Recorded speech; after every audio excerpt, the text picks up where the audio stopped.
बिस्मिल्लाहिर्रहमानिर्रहीम। अस्सलाम वालेकुम। बायोलॉजी की क्लास के साथ साइमान वार आपसे मुखातिब हूँ। मेरे प्यारे स्टूडेंट्स, आज हमारा सेकंड लेक्चर है। कल वाला लेक्चर जो हमने स्टार्ट किया था, चैप्टर था chromosomes and DNA, chapter number 20, page number 123। इसके ऊपर हमारा जो नेक्स्ट टॉपिक है, आज हम इसको कंटिन्यू करेंगे। The topic is composition of chromosomes, यानी कल हमने क्रोमोसोम्स का कुछ इंट्रोडक्शन देखा था। इनको डिस्कवर किसने किया, इनके नंबर की बात की, इनके टाइप्स की बात की। आज ज़रा हमें इसके अंदर जाना है और अंदर से इसको देखना है कंपोजिशन, यानी इसकी तरकीब क्या है, ये किस चीज़ से मिलकर बनते हैं। तो क्रोमोसोम, जैसा कि आपको मैंने कल बताया था, इसका लिटरली मीनिंग है chroma mean coloured and soma mean bodies. They are composed of DNA and protein. दो चीज़ों से मिलके बने हैं जी। इसमें डीएनए है which is the genetic material. DNA एक धागे की तरह का एक मॉलिक्यूल होता है, लॉन्ग एंड कंटिन्यूअस। इसके अलावा प्रोटीन, ये दोनों चीज़ें आपने बायोलॉजिकल मॉलिक्यूल्स वाला जो चैप्टर है आपका फर्स्ट ईयर का, उसमें स्टडी की हुई हैं इन डिटेल। तो इन दोनों चीज़ों से मिलके ये बनते हैं। इसकी कंपोजिशन को अगर आप देखें तो 40% is about DNA and 60% is about protein. यही कंपोजिशन आपकी एमसीक्यू में भी पूछी जा सकती है कि what is the composition of chromosomes. इसमें आप बताएंगे कि किसकी कितनी परसेंटेज है। इसके अलावा significant amount of RNA is also associated with chromosomes. थोड़ा बहुत आरएनए भी पाया जाता है। And they are the sides of the RNA synthesis. RNA बनता है। The DNA of chromosome is one very long double stranded fiber. Chromosomes के अंदर डीएनए पाया जाता है। ये एक लंबा डबल यानी दोहरा धागा है, एक दूसरे के गिर्द बल खाता हुआ। That extend unbroken through the entire length of the chromosome. और इसमें कहीं भी कोई तोड़ नहीं है, यानी ये अनब्रोकन है, इट इज़ कंटिन्यूअस, लगातार है। एक टिपिकल क्रोमोसोम्स के अंदर यहाँ पर कुछ फिगर्स दिए गए हैं। 140 मिलियन के करीब न्यूक्लियोटाइड्स होते हैं। न्यूक्लियोटाइड्स आपको पता है, डीएनए वाले चैप्टर में हमने पढ़ा था। द न्यूक्लियोटाइड्स, ये these are the small units that form DNA and each nucleotide consist of 3 parts. ये भी आप पहले पढ़ चुके हैं। ग्लूकोज, 5 कार्बन शुगर जिसको हम कहते हैं, and phosphorus group, and 4 type of nitrogenous bases जिसमें एडेनिन, गुआनिन, साइटोसिन, थायमिन और यूरासिल जो है ये शामिल हैं। इनसे मिलकर न्यूक्लियोटाइड बनते हैं और बाद में इन न्यूक्लियोटाइड्स के आपस में जुड़ने से डीएनए का मॉलिक्यूल बनता है। The amount of information one chromosome contain would fill about 280 printed books of 1000 pages each. अब ये बड़े ज़बरदस्त आदाद व शुमार आ रहे हैं जी। अगर आप बुक्स पढ़ने के शौकीन हैं तो आप यहाँ पर देखें कि वो आपको बता रहा है कि क्रोमोसोम के अंदर इतनी इन्फॉर्मेशन या इतनी इसके अंदर बातें लिखी हुई हैं कि इससे 280 किताबें जो हैं वो छप जाएं। और किताबें भी पतली किताबें नहीं, इनमें से हर किताब के 1000 सफ़े हों। और अगर हर न्यूक्लियोटाइड एक लफ्ज़ है तो हर सफ़े के ऊपर तकरीबन 500 के करीब लफ्ज़ लिखे हुए होंगे। तो देखिए कितनी ज़्यादा इन्फॉर्मेशन है। Further more, if the strand of DNA from a single chromosome were laid out in a straight line, कहता है कि अगर एक सेल के अंदर से उसका डीएनए जो है वो सिंगल क्रोमोसोम्स के अंदर से उसका एक डीएनए का टुकड़ा ले लिया जाए और उसको आप एक स्ट्रेट लाइन में रखें तो इसकी लंबाई जो है वो तकरीबन 5 सेंटीमीटर लॉन्ग बनती है। ये भी आपके एमसीक्यू में पूछा जा सकता है। तो 5 सेंटीमीटर लॉन्ग फिटिंग सच स्ट्रैंड। अब ये देखें 5 सेंटीमीटर, काफ़ी ज़्यादा आपके पास सेंटीमीटर वाले फुट्टे हैं, आप देखें काफ़ी ये लंबाई है। और ये लंबाई जो है इसको एक छोटा सा सेल जिसको आप माइक्रोस्कोप के बगैर नहीं देख सकते, उसके अंदर एक छोटी सी स्पेस है जी, सेंटर में न्यूक्लियस, और उस सेंटर के अंदर, न्यूक्लियस के अंदर 46 क्रोमोसोम हैं। उनमें से एक क्रोमोसोम जो है उसकी लंबाई 5 सेंटीमीटर है। तो देखें ये एक कुदरत का नेचर्स मार्वल, यानी ये एक कुदरत का शाहकार है। ये एक मौजज़ा है कि किस तरह से एक इतना सा से सेल के अंदर 46 क्रोमोसोम को कुदरत ने फिट किया है। तो सुभान अल्लाह जी, अल्लाह ताला की बनाने की उसकी कमाल है कि किस तरह से फिट हुआ है। In the cell however the cell is coiled. तो इसका मसले का हल ये है कि आपने भी देखा होगा, आप कहीं जा रहे होते हैं तो कपड़ों को अगर आपने साथ ले जाना है तो आप उनको पैक करके ले जाते हैं, क्योंकि इस तरह से उसको ले जाना ज़्यादा आसान है। तो यहाँ पर भी डीएनए को कुदरत ने इसको पैक किया है ताकि ये छोटी सी जगह में फ़िट हो सके और इसको आसानी से आप वालिदैन से बच्चों में जा सके। अदरवाइज़ ये चीज़ नामुमकिन होती अगर ऐसा ना होता तो। तो how can this long DNA fibre coil so tightly, इसका मतलब ये हुआ कि पैकिंग भी बड़ी अच्छी हुई है जी, टाइट किस्म की पैकिंग हुई हुई है।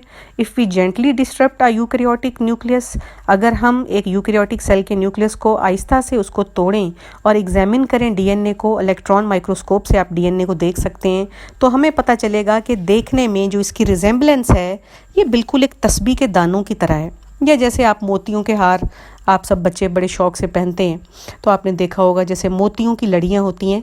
डायग्राम भी आपके सामने है, आप इसको साथ साथ देखेंगे फिगर 20.5। हर 200 न्यूक्लियोटाइड्स के ऊपर the DNA duplex is coiled around a core of 8 histone protein forming a complex known as nucleosome.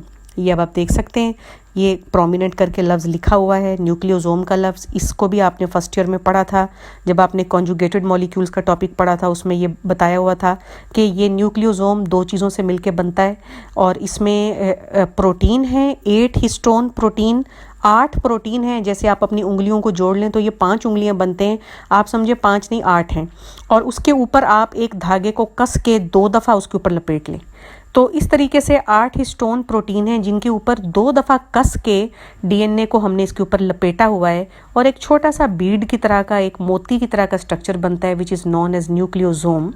ये आपके एमसीक्यू में आ सकता है, या आपके शॉर्ट क्वेश्चन में आ सकता है, डिफाइन न्यूक्लियोसोम। तो अनलाइक मोस्ट प्रोटीन, अब प्रोटीन आपको पता है बहुत इंपॉर्टेंट हैं, they are very important, they play very important role in our body, they are of prime importance. और प्रोटीन के ऊपर ओवरऑल अगर आप देखें तो इन पे नेगेटिव चार्ज होता है। हमें पता है नेचर में हर चीज़ के ऊपर चार्ज है, पॉजिटिव और नेगेटिव।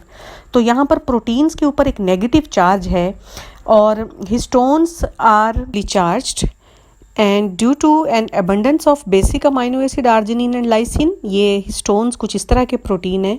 वैसे तो हम पीछे बात कर रहे हैं कि नॉर्मली इनके ऊपर ओवरऑल नेगेटिव चार्ज होता है, लेकिन इनके ऊपर पॉजिटिव चार्ज है। ये भी आपके एमसीक्यू का क्वेश्चन है कि which are the basic amino acid, arginine and lysine, they are basic amino acid. They are thus strongly attracted to negatively charge phosphate group of the DNA. अब DNA जो है उसके ऊपर नेगेटिव चार्ज है due to presence of phosphate group, और histone जो हैं उनके ऊपर नेगेटिव चार्ज है। As the opposite charge they attract each other. तो बिल्कुल उसी तरह से जैसे मैंने आपको हाथ की एग्जांपल देके बताया, आपके हाथ की 5 उंगलियां हैं, सपोज करें अगर ये 8 हों तो इनके ऊपर कस के 2 दफ़ा आपने डीएनए के धागे को ऐसे लपेटना है, और वो उसके ऊपर चिपक जाएगा। वो क्यों चिपक जाएगा? क्योंकि डीएनए के ऊपर और जिस चीज़ पे आप उसको लपेट रही हैं उसके ऊपर जो चार्ज है वो अपोजिट है। तो इस तरीके से histone core act as a magnetic form, ये एक मैग्नेट की तरह, मकनातीस की तरह काम करता है, और ये डीएनए को की कॉइलिंग को प्रमोट करता है। Further coiling occurs when the string of nucleosome wraps up into higher order coils called super coils. तो ये डायग्राम पे आपने अभी थोड़ा सा गौर करना है जी। क्रोमोसोम्स को देखिए सबसे पहले, इस पे एक छोटा सा बॉक्स लगा हुआ है, यानी इतने से पार्ट को हमने बड़ा करके दिखाना है। तो ये सुपर कॉइल है आपके सामने, एक धागा है, थोड़ा बलदार किस्म का धागा है। फिर उसके ऊपर देखें एक छोटा सा ब्लॉक लगा हुआ है, उसको हमने थोड़ा फर्दर और इंक्रीज़ की, मैग्निफिकेशन, उसको बड़ा करके देखा, तो उसके अंदर फिर आपको छोटे छोटे धागे नज़र आ रहे हैं जो कि कॉइल हैं, coiling within the super coils, chromatin के धागे हैं। फिर उसमें पे आप देखें एक बॉक्स लगा हुआ है, उसको हमने थोड़ा फर्दर और इंक्रीज़ किया उसके साइज़ को, तो क्रोमेटिन का फाइबर आपको नज़र आ रहा है। उसके ऊपर अगेन एक ब्लॉक मौजूद है, यानी आप उसको और बड़ा करके देख रहे हैं। तो अब आपके पास जो व्यू में है ये आपका हिस्टोन, आपको न्यूक्लियोसोम एक सही शक्ल में नज़र आ रहा है कि किस तरह से इसके अंदर ये पिंक कलर के, these are the central histone core, and around these structures DNA is wrapped। तो आप देख सकते हैं कि 2 times DNA is wrapped on the central histone core, and this beaded structure is called a nucleosome। तो ये nucleosome छोटे छोटे न्यूक्लियोसोम हैं जिस पर ये मुश्तमिल है। फिर उसने थोड़ा सा इसको और लूज़ किया आपको बताने के लिए, आइडिया देने के लिए। तो आप देख सकते हैं कि इसके अंदर ये हर हिस्टोन के ऊपर 2-2 दफ़ा बल खाए हुए डीएनए है, और इस डीएनए को जब आप फर्दर लूज़ करेंगे तो आपको डीएनए का जो एक बेसिक डबल हीलिक्स स्ट्रक्चर है वो आपको नज़र आ रहा है कि किस तरह से 2 धागे जो एक दूसरे के बल खा रहे हैं। तो यहाँ पर इस डायग्राम में इसका figure 20.5 level of eukaryotic chromosome organisation इसका टाइटल है। आप देखें कि हम बड़ी चीज़ से शुरू हुए और हम उसको सिंप्लीफाई करते करते सबसे छोटी स्ट्रक्चर के ऊपर आ गए हैं। अगर आप इसकी ऑपोजिट जाएँ तो आप सबसे छोटी चीज़ से शुरू करेंगे, DNA से। इसको आप हिस्टोन के ऊपर 2 दफ़ा लपेटेंगे, फिर इन हिस्टोन्स को आप जमा करेंगे तो क्रोमेटिन फाइबर बनेगा। क्रोमेटिन फाइबर को आप थोड़ा सा और सुपर कॉइल करेंगे तो आपके ये super coiling within super coiling वाला स्ट्रक्चर बनेगा। Then it will result in super coils within the chromosome and finally it will result in a chromosome. तो आप इसको बड़े से छोटा करके भी समझ सकते हैं और छोटे से बड़ा करके भी समझ सकते हैं, but this is the basic structure which is involve in composition of chromosome. तो आपने इसको जहन में रखना है जी, इस डायग्राम की मदद से इसको समझना है। इसके बाद जो अगली बात हमने यहाँ पे करनी है पेज 124 के ऊपर, यहाँ पर बेसिकली एक शॉर्ट क्वेश्चन है काफ़ी इंपॉर्टेंट। 2 डेफिनेशंस हैं, काफ़ी प्रोमिनेंट करके लिखी हुई हैं। आपने इसको हाईलाइट कर लें, आपके पास हाइलाइटर हो ताकि आपकी किताब गंदी ना हो, तो आप इस पे हाईलाइट कर लें। हेट्रोक्रोमेटिन एंड यूक्रोमेटिन, ये 2 डेफिनेशंस हैं। इनमें डिफरेंस अक्सर पेपर में आ जाता है कि what is the difference between heterochromatin and euchromatin. तो आपने इसको डिफ़ाइन करना होता है। जब भी कंपैरिजन करने का आए दरमियान में लाइन लगाएं, एक तरफ हेट्रोक्रोमेटिन लिखेंगे, एक तरफ यूक्रोमेटिन लिखेंगे। इनको हम डिफ़ाइन ऐसे करते हैं कि क्रोमोसोम के वो हिस्से जो हमेशा कंडेंस रहते हैं, कंडेंस का मतलब है सिकुड़े हुए, वो कभी नहीं खुलते। इसकी मैं आपको एक एग्जांपल दूं कि कई दफ़ा हम गांठ लगाते हैं, कोई गिरा लगाते हैं, तो वो बहुत पक्की गिरा बनती है कि आप उसको धागा वहाँ से टूट जाएगा, वो खुलेगी नहीं कभी, इतनी ज़्यादा टाइट वो गिरा बनती है, तो आप उसको नहीं खोल सकते। बिल्कुल इसी तरह से DNA के अंदर भी कुछ पार्ट्स हैं which are highly condense and they never open, ये कभी भी नहीं खुलते because they are permanently condense and the DNA is never express. तो इस तरह के जो धागे हैं, जो इस तरह का जो पोर्शन है क्रोमोसोम का, ये हेट्रोक्रोमेटिन कहलाता है। इसके अलावा जो बाकी है, जो खुला हुआ है, that is called euchromatin. The remainder of the chromosome is called euchromatin. और यूक्रोमेटिन सिर्फ और सिर्फ उस वक्त कंडेंस होता है जब सेल तकसीम हो रहा हो, जब सेल डिवीजन हो रही हो, क्योंकि जितना कॉम्पैक्ट पैकिंग होगी, जितनी छोटा साइज़ होगा, उतनी ही मूवमेंट फैसिलिटेट करेगी। क्रोमोसोम्स का आना जाना जो है वो आसान होगा वालिदैन से बच्चों में जब सेल डिवाइड होता है, तो उस वक्त। तो all the other times euchromatin is present in open configuration. आमतौर पे यूक्रोमेटिन खुला रहता है, ओपन रहता है, और इसके जीन अपने आप को एक्सप्रेस करते रहते हैं। सिर्फ और सिर्फ जब सेल ने तकसीम होना होता है, ये सिर्फ उस वक्त बंद होता है यूक्रोमेटिन, अदरवाइज ये ओपन रहता है। जबकि हेट्रोक्रोमेटिन कभी भी नहीं एक्सप्रेस होता, वो परमानेंटली कंडेंस है। तो इस तरीके से आपने इसको डिफ़ाइन करना है, इस इम्पॉर्टेंट शॉर्ट क्वेश्चन को। ठीक है जी, आज का हमारा लेक्चर जो है वो ख़त्म होता है। अपना ख्याल रखिए, सोशल डिस्टेंसिंग को प्रैक्टिस करिए, एहतियात करिए, अपने घरों में रहें, महफूज रहें। अल्लाह हाफिज़, बहुत शुक्रिया।